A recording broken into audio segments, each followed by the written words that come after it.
Karen slaps wheelchair user for blocking the aisle.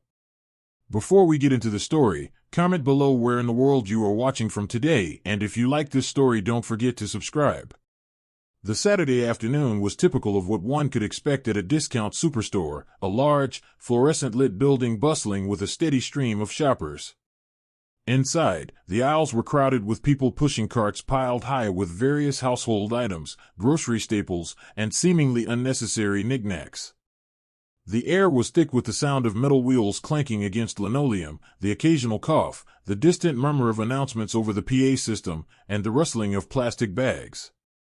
Everyone seemed to be in a rush, darting through aisles, weaving between stacks of cereal boxes, bags of chips, and brightly colored cleaning products, some seemingly at the mercy of their shopping lists, others aimlessly browsing, hoping to find a hidden treasure amongst the discount racks.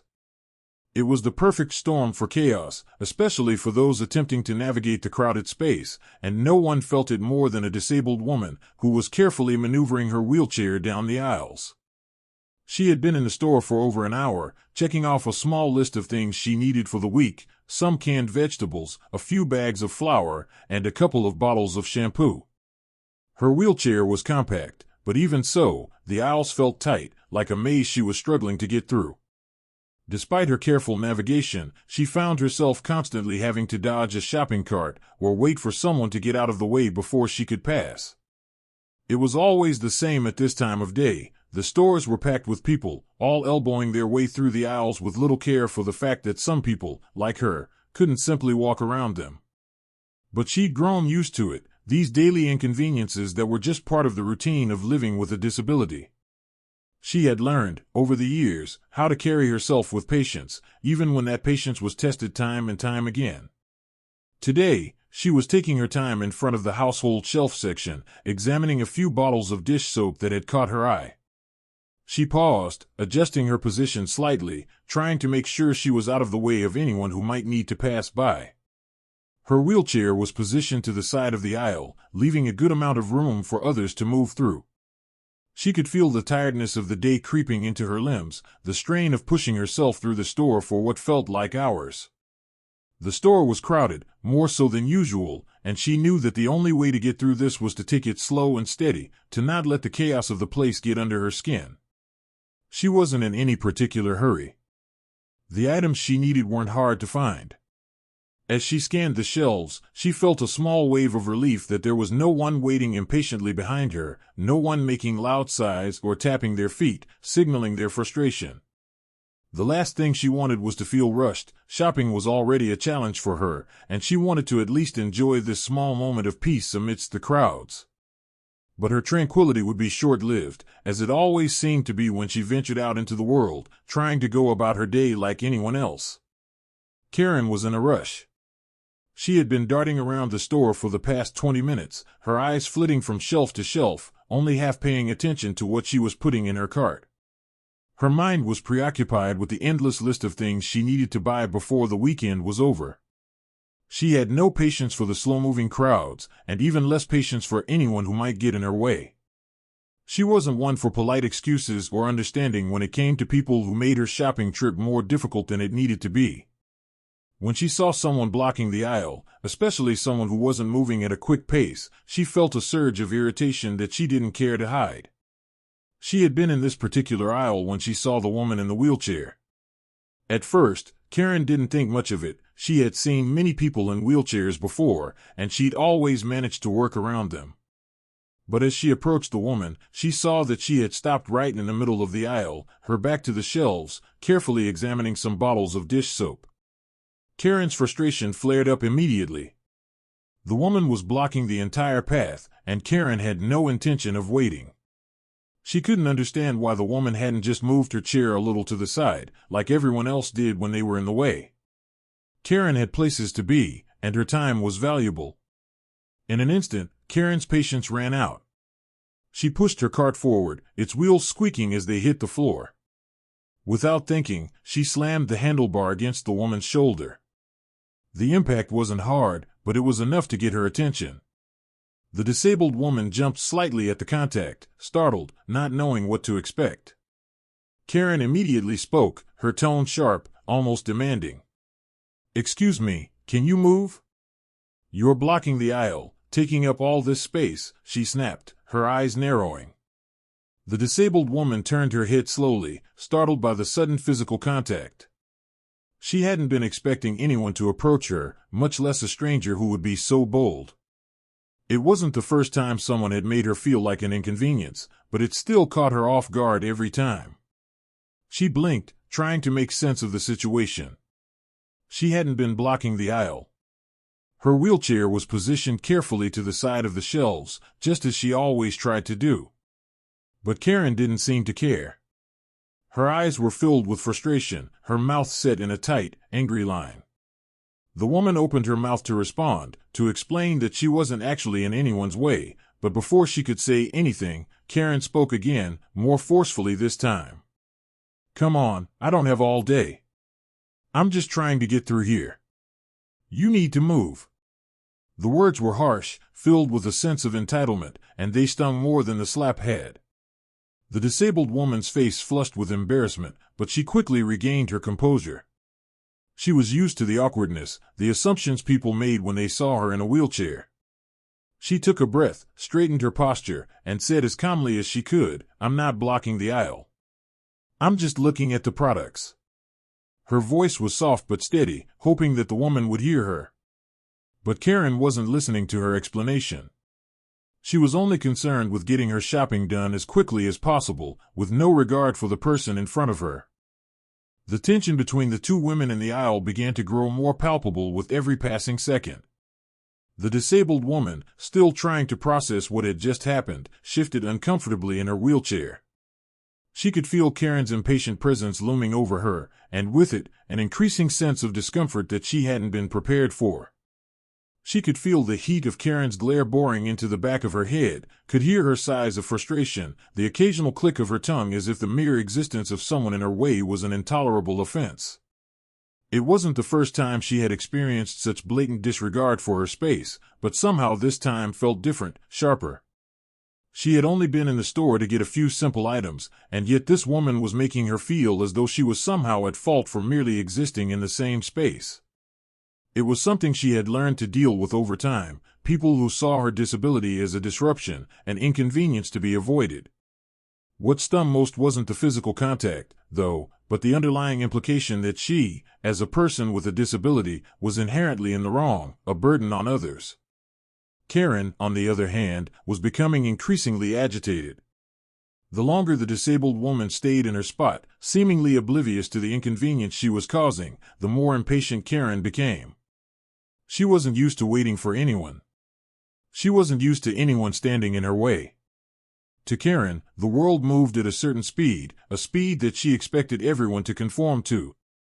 There was no room for hesitation, no space for inconvenience. People who stood in the way of that were a problem to be solved, a frustration to be dealt with, and she was not one to shy away from addressing what she perceived as an issue. As she stared down at the woman in the wheelchair, a mixture of frustration and indignation filled her. She had to get through the aisle, she had things to do, places to be, and she wasn't about to let someone, especially someone sitting in a wheelchair, hold her up any longer. Karen's mind began to race, her internal dialogue growing louder. Why is she just sitting there? She's taking up all this space. Doesn't she see the line of people behind me? Her mind conjured images of people trying to move past, all of them inconvenienced by the woman's refusal to move. The thought of the growing line of impatient shoppers behind her stirred her sense of urgency even more. She wasn't used to this feeling of being stuck, and she certainly didn't plan on letting some random stranger disrupt her day. Without a second thought, Karen pressed forward, her face tightening with irritation. She didn't bother to speak politely, didn't try to soften her approach. She simply reached out and slapped the woman's shoulder, the action sharp and quick. The slap wasn't hard, but it was forceful enough to catch the woman off guard, sending a jolt through her body. The sound of the slap echoed in the cramped aisle, the noise like a sudden shock to the already tense atmosphere. The woman's eyes widened in surprise, her breath catching in her throat as the sting of the slap registered. She had never expected something like this, never expected anyone to actually touch her, let alone with such force. She froze, momentarily unsure of how to respond. Was this happening? Was this woman really slapping her for simply existing in the same space? Karen didn't wait for a response. Her impatience had reached its peak, and she immediately began to demand action. "Can't you see you're in the way?" she said, her voice loud and piercing. She didn't bother to look at the woman's face, her eyes fixed firmly on the shelf of products in front of her, as if the woman in the wheelchair was nothing more than an obstacle she had to deal with. "You need to move," she continued, her tone harsh, unforgiving. "People have places to be. You're blocking everything. I've got a lot to do, and I don't have time to wait for you to finish looking at soap." The words fell from her lips with such ease, as though she had no concept of how inappropriate or hurtful they were. To Karen, it was simple: the woman was in her way, and she needed to move. There was no room for consideration or understanding, no space for the fact that the woman in the wheelchair was simply trying to go about her day, just like everyone else. The woman in the wheelchair, still stunned by the slap and the force of the confrontation, felt a wave of disbelief wash over her. She had been in the store for so long, just trying to get a few things, and now here was this woman, Karen, accosting her in the middle of an aisle, treating her as if she was somehow the cause of the problem. For a moment, she was at a loss for words, unsure of what to say. But she quickly collected herself, summoning the small reserves of strength she had left. She wasn't going to let this woman dictate how she felt. She wasn't going to let this assault on her dignity go unchallenged. Slowly, carefully, she turned her head to face Karen. The slap still stung, the sensation lingering in her shoulder, but she pushed it aside. She wasn't going to let herself be cowed by someone who clearly had no respect for others, no understanding of what it meant to be in her position. "I'm not blocking the aisle," she said, her voice steady, though she could hear the quiver of anger in it. "I'm just looking at the soap. I've moved over to the side. You can go around me." Her words were calm, though every syllable felt like a weight lifting off her chest. She had the right to be here. She had the right to take up space, just like anyone else. But Karen wasn't having it. "I don't care. You're blocking the way, and you need to move." Karen's voice was louder now, a mix of entitlement and frustration coloring her words. She crossed her arms in front of her chest, standing over the wheelchair user as though her mere presence was enough to command compliance. "It's not hard to move, you know. You shouldn't be sitting here like this. People are trying to shop. Do you think everyone else has time to wait for you?" Karen's eyes flickered with impatience as she tapped her foot, waiting for the woman to respond. But the woman remained calm, her gaze unwavering as she met Karen's angry stare. "I am not in anyone's way," she repeated, her voice unwavering. "If you want to go past me, just go around." Her words were firm, but there was a quiet frustration simmering beneath the surface. How many times had she been in situations like this? How many times had she tried to explain herself, only to be met with hostility or impatience? It was exhausting, but she refused to let it wear her down. She had the right to be here, to live her life, and no one, not even this woman, was going to take that away from her. Karen stood there for a moment, glaring down at her. Her face was a mask of annoyance, her lips pressed tightly together as though she were trying to hold back something, perhaps another sharp retort. But instead of continuing the argument, she simply huffed in frustration and began to push her cart forward, her gaze lingering on the woman in the wheelchair for just a moment longer before she finally turned away. The woman watched as Karen walked off, feeling the tension in the air dissipate just slightly, though the sting of the encounter remained. As Karen disappeared into the crowd, the woman exhaled a shaky breath, the adrenaline that had been coursing through her body beginning to subside. She couldn't help but feel a deep sense of indignation, a bitter taste left in her mouth by the interaction. Why was it always like this? Why was it that people with disabilities were so often treated like obstacles, like burdens? The question lingered in her mind, unanswered, as she pushed her chair slowly down the aisle, trying to shake off the weight of the encounter. The store, once a place of quiet contemplation and routine, now felt like a battleground in the disabled woman's mind. The encounter with Karen had left a bitter taste in her mouth, one that was difficult to shake off. She had come here for a simple task, to purchase a few household items and enjoy a few moments of independence, but instead, she had been subjected to an assault on her dignity, a harsh reminder that not everyone in the world saw her as a person. It wasn't the first time she had experienced this kind of treatment, but that didn't make it any easier to handle. Each time she was treated like an obstacle, like her existence was somehow a disruption to others, it stung just as much as the first time. Her wheelchair, which had always been her source of mobility and freedom, felt more like a symbol of her vulnerability in moments like this. It was as though people saw her as something to be avoided, to be tolerated at best. They would always find ways to push her aside, to make her feel less than, just because she needed assistance to move. She pushed these thoughts away, trying to focus on the task at hand, but it was hard to ignore the heaviness that had settled in her chest. She navigated her wheelchair through the aisles, weaving carefully around shoppers who continued to bustle about, completely unaware of the small, quiet war raging in her mind. She hadn't noticed that she had subconsciously started to speed up, trying to make it through the store as quickly as possible, as if somehow the faster she moved, the quicker she could put the incident behind her. But the more she rushed, the more she felt that tightness in her chest, the knot of anger and frustration that refused to let go. She wasn't just upset by Karen's actions, but by the fact that her very presence had been enough to elicit such a response. She hadn't asked for anyone's sympathy, nor did she want it. She simply wanted to be left alone, to live her life without being treated as though she were in the way. Despite her best efforts to ignore the lingering tension, she couldn't help but replay the moment over and over in her mind. Karen's words echoed through her thoughts, "You're blocking the aisle, taking up all this space." The words seemed so simple, but they carried so much weight. The implication was clear: her existence was an inconvenience, her very presence in the store was something that needed to be corrected. The slap, though not hard, had been a physical manifestation of that feeling, a reminder that she wasn't seen as a person, but as a problem. And worse, Karen hadn't just treated her as if she was in the way, she had physically touched her. That had crossed a line in the disabled woman's mind, a line that she hadn't known was there until it had been violated. The store continued to hum with activity, the aisles crowded with people, the noise of shopping carts and chatter filling the air. She reached for a bottle of shampoo, her fingers brushing the plastic as she grabbed it off the shelf. It was just a simple, everyday task, something so mundane that it should have been easy to ignore the weight of the earlier encounter.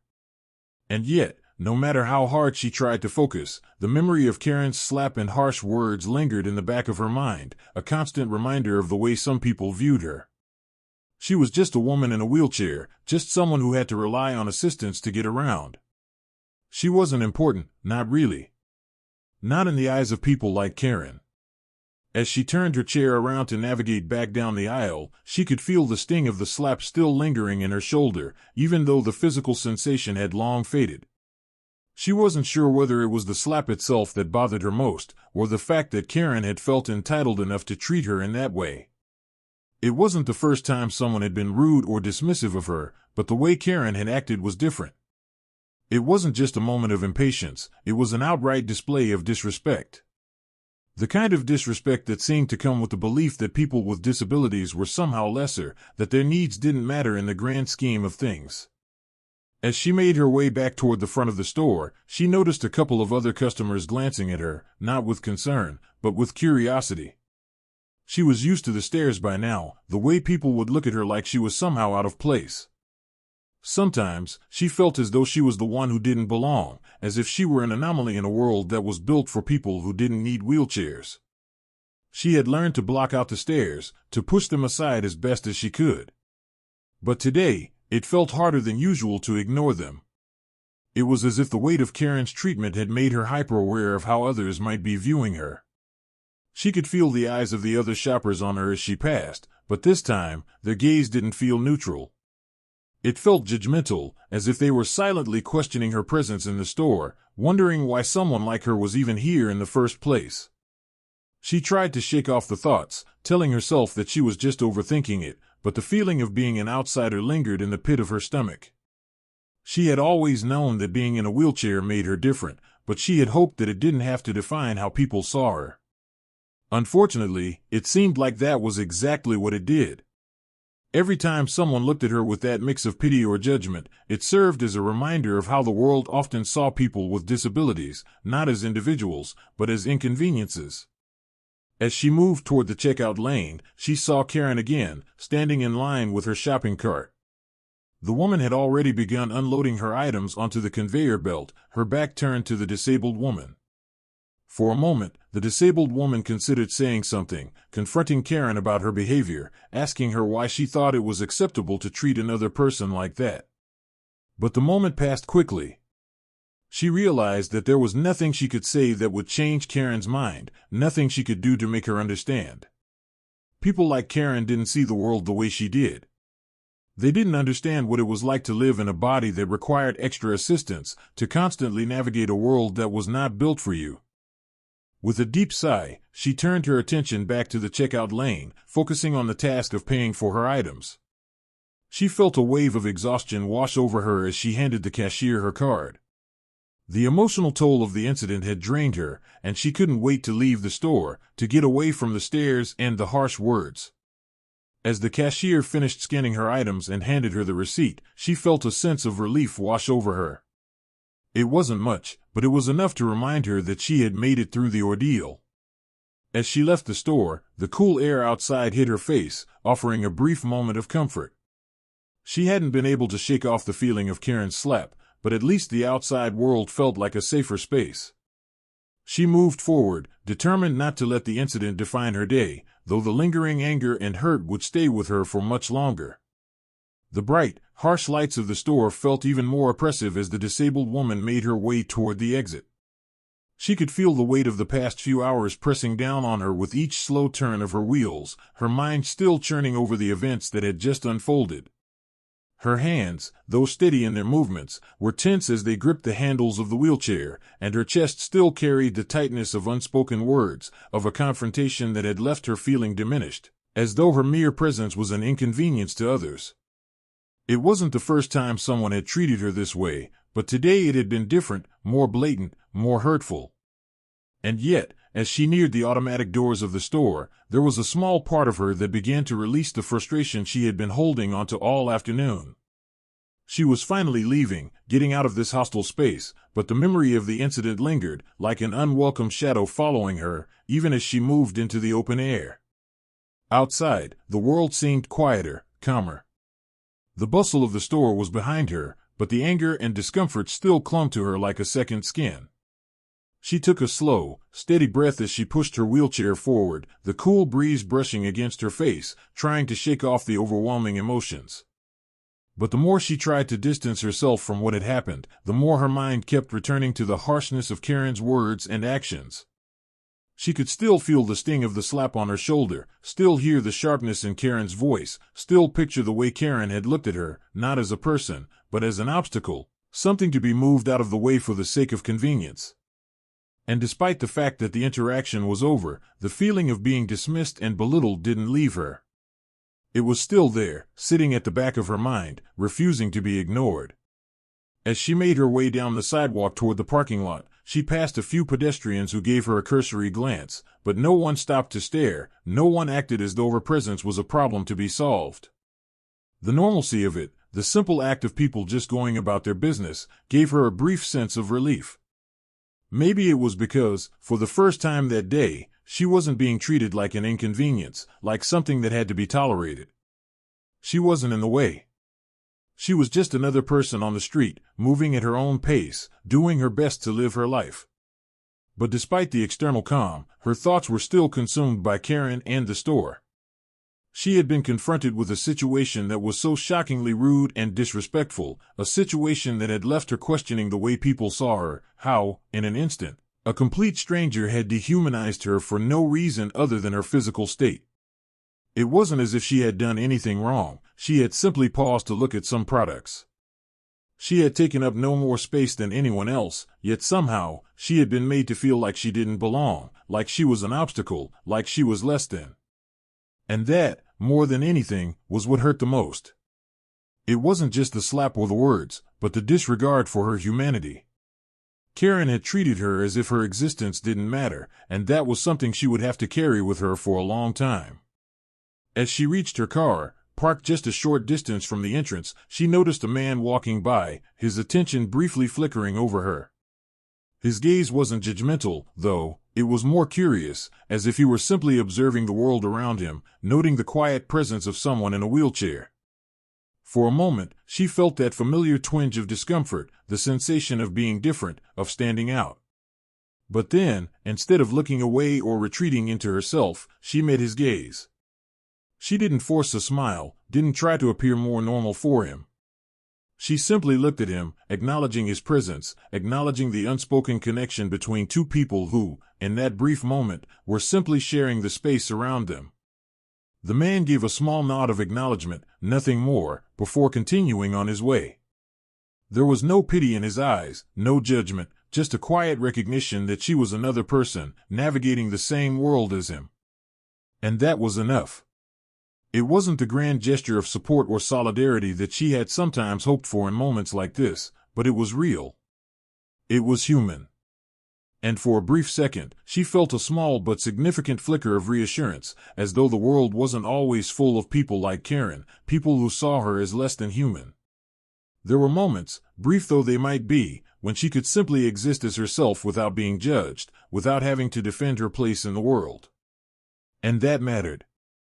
She opened the door to her car and maneuvered her wheelchair inside with practiced ease, the weight of the day still heavy in her bones but starting to lift, just a little. As she fastened her seatbelt and started the engine, the sound of the car's engine rumbling to life, she allowed herself a few moments of quiet reflection. The incident in the store hadn't been easy to deal with, and it still stung, but she had made it through. She had held her ground, had refused to let Karen's behavior define her, even when it had been so hard to do. She had been angry, hurt, and frustrated, but she had also been strong. And that was something worth remembering. As she pulled out of the parking lot and onto the road, the familiar sights of the city stretching out before her, she took a deep breath, letting the air flow freely into her lungs. The road ahead was long, but she would keep moving forward, no matter the obstacles. She had learned over the years how to navigate a world that often felt like it wasn't built for her, and she knew that she would continue to adapt, to find ways to keep living her life on her terms. The world wasn't always going to be kind, but she didn't need it to be. All she needed was to remember that she, too, had a right to be here, a right to exist without apology, and that was something no one could take away from her. In the end, the encounter with Karen would fade into the past. Another story in the long list of moments where she had been forced to confront the harsh realities of living with a disability in a world that was often unkind. But it wouldn't define her. She was more than that moment, more than the disrespect she had been shown. She was a person, a whole, complex individual, and she would never let anyone make her feel otherwise. And as she drove, the weight of the day slowly lifted from her shoulders, replaced by a quiet sense of peace. She was moving forward, and that was enough.